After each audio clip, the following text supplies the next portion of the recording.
కల్వకుర్తి నియోజకవర్గం కడతల్లో triple solar power ప్లాంట్ల ఏర్పాటును వ్యతిరేకిస్తూ రైతులు చేస్తున్న దీక్షకు బీఆర్ఎస్ వర్కింగ్ ప్రెసిడెంట్ కేటీఆర్ మద్దతు పలికారు. వారి పోరాటానికి బీఆర్ఎస్ పార్టీ అండగా ఉంటుందని భరోసానిచ్చారు. సీఎం రేవంత్ రెడ్డి తన స్వంత ఆస్తులు పెంచుకునేందుకు కొందరికి దోచిపెట్టేందుకే ఈ కుట్రలు చేస్తున్నారని ఆరోపించారు. రైతులకు న్యాయస్థానంలో పోరాడేందుకు అన్ని విధాల సహాయం అందిస్తామని మాజీ ఎమ్మెల్యే జైపాల్ యాదవ్తో కలిసి తిరిగి రావాలని కోరారు.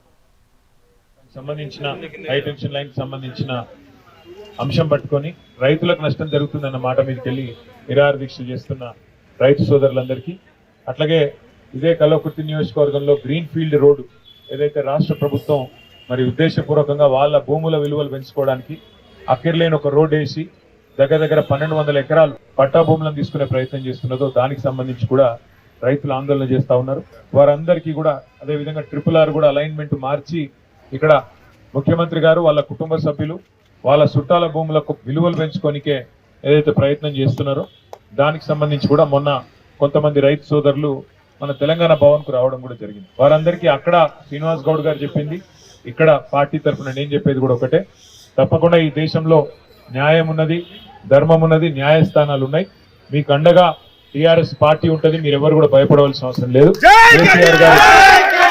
కేసీఆర్ గారి నాయకత్వంలో 10 ఏళ్ళు ఏమైనా పని చేస్తే కూడా పేదల కడుపులు కొట్టకుండా పేదలకు న్యాయం చేసి పనిచేసినాం తప్ప ఎక్కడ కూడా మరి ఈ రకమైన కార్యక్రమాలు చేయలేదు.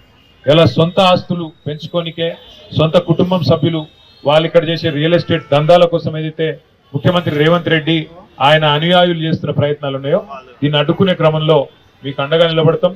జయపాలన్నతో ఒకసారి కావాలంటే ప్రత్యేకంగా ఒక 10 మంది రైతులు రండి, తప్పకుండా మీకోసం న్యాయస్థానాన్ని ఆశ్రయించి మీకోసం న్యాయపరంగా కూడా పోరాటం చేయడానికి కూడా మేము అందరం ఉంటామని చెప్పి తెలియజేస్తూ, మాకు అచ్చంపేటలో పెద్ద మీటింగ్ ఉన్నది, దానికి పోతా ఉన్నాం కాబట్టి ఇవాళ ఎక్కువసేపు ఇక్కడ ఉండట్లేదేమో అనుకోవద్దు.